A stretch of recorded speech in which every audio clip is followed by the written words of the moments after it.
I just well, what a what a time to be alive. We used to be friends. Why are you doing this, please? I would have never left, I swear, I swear.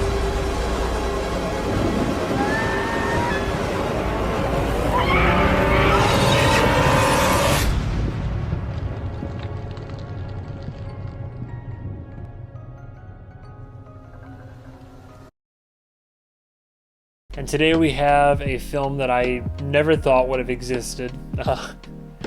Winnie the Pooh, Blood and Honey. Long story short, the only way you'd possibly would have known or heard about this film is literally through word of mouth or through like the one trailer that was put up online. The IP for Winnie the Pooh expired recently. Like I think it was this last year or maybe this year or something like. I think it was last year, but basically meaning that, you know, if anybody wanted to take the literal likeness of the characters and the story, I think 50 years ago is the max or something like that.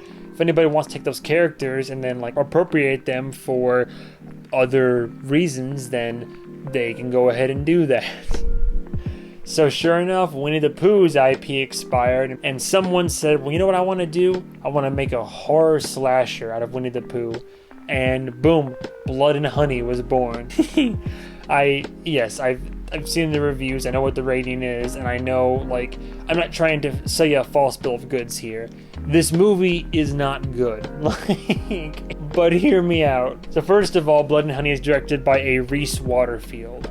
What else has old Reese done in his prolific filmography?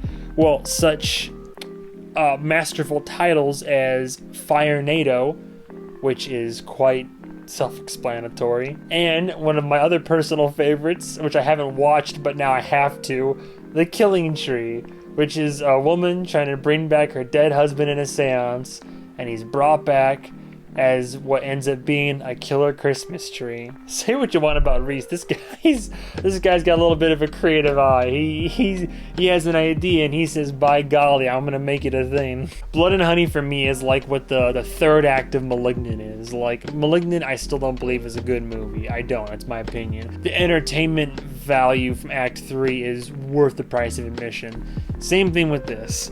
It's this movie and I can only assume this was done on purpose. I did watch an interview. I wanted to get more context behind Reese, what headspace he's in, what vibe he puts out about this film. And he did make this with heart and reverence for horror and the horror classics. But at the same time, he's like, oh, we're trying to make, something that's kind of satirical of your classic horror films. And you can tell, like, he seems like a fun guy, just trying to have fun and make like a dark, bloody, violent, gruesome, sadistic just version of Winnie the Pooh, basically, on a very low budget. But like Skinimarink, this has grossed a lot of money. Oh, this is a lot better than Skinimarink in my opinion. Hot take time. This movie was hilarious. Hilarious for all the reasons you'd imagine, because Winnie the Pooh is just a guy with a bit of a belly wearing like a Winnie the Pooh head, and that's like kind of it.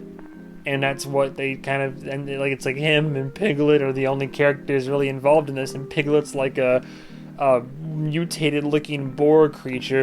It gives me like live action Super Mario movie vibes, honestly. It's just dumb fun, but it's so funny. And because like, I don't know how serious this movie's taking itself. I feel like it's not taking itself too seriously, and it's played in just a way where there's definitely some dark, sadistic stuff going on. People are brutally tortured and murdered in, simple but also creative ways, all violent ways for sure. So gives you, your horror fix in there. The budget kind of shows sometimes. They're occasionally practical, but a lot of it is also like CG and just kind of tricks of the camera. Where the whole auditorium, which by the way, I went to, a Regal Theater for this. It was showing one time, I think, I don't know how many days, but on the day that we went, it was one time for the whole day. And we were shocked to see an almost completely packed house. Many people left during this film. Many people got up and said, this shit's stupid, like out loud, and then took off. But look, we know what we're getting into. As long as you know what you're getting into and you go in that kind of headspace of this is going to be a not great film, I think you're going to have a great time. There's a surprising amount of references to characters and the world and lore of Winnie the Pooh. And I mean, you have a cast of just, throwaways. Like, you don't really... I mean, Christopher Robin is in it, kind of. You just kind of have these don't give a shit characters that are just going out to have a little vacation in this house in the woods to try to get away from, it's tale as old as time here. But instead of, some crazy cannibals or some supernatural this or that, you have Pooh and friends, and it's just funny.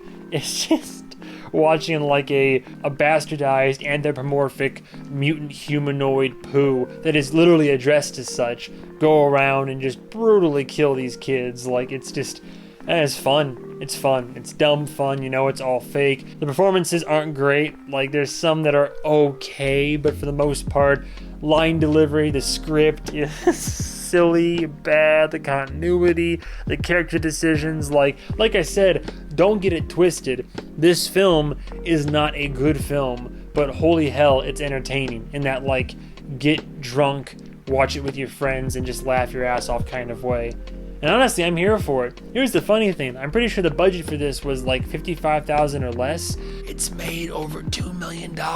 It's more than recouped its investment. It's turned a profit. He's gonna make more. He wants to make, I've read in interviews now, he wants to make a universe of, like Winnie the Pooh, Blood and Honey, Winnie the Pooh 2. He wants to do like a Bambi one. He wants to do, when the IP expires, a Mickey Mouse one. He wants to create like the MCU of these just bastardized kids franchises into these like really low budget horror films. And you know what? I'm here for it. I wanted to be there for Skinimarink. Skinimarink did the same thing, kind of. $15,000 for a budget, and they grossed over $3 million. I already gave it the props in my review for it. I didn't like Skinimarink for reasons that are definitely different than this one.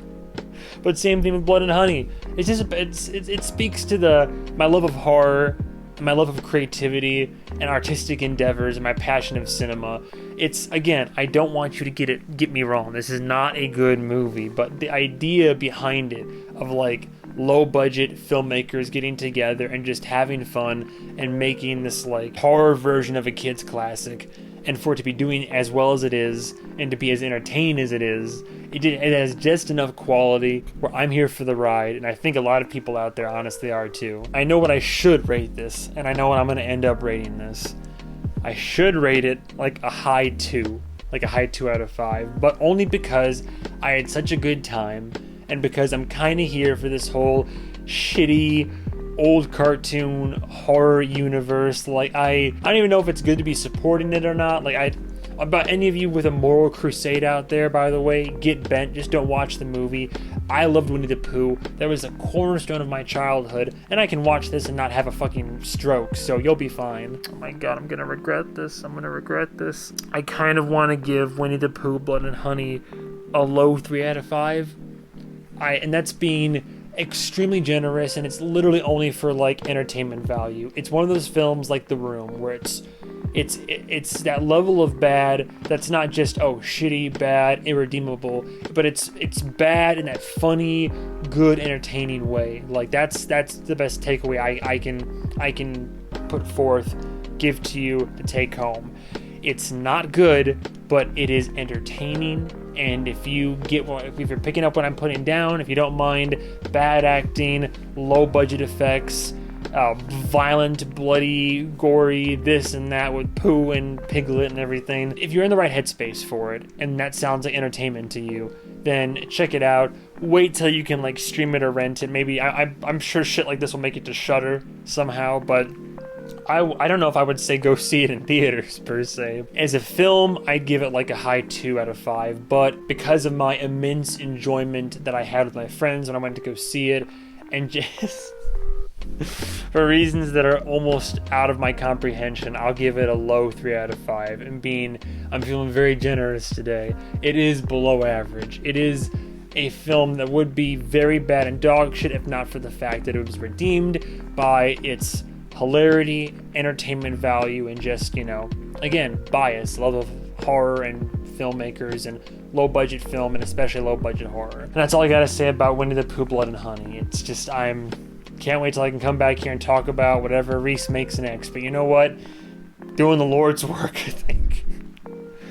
Thank Thank you guys and gals so much for watching. Stay tuned for the next episode of whatever I make. Goodbye, travelers.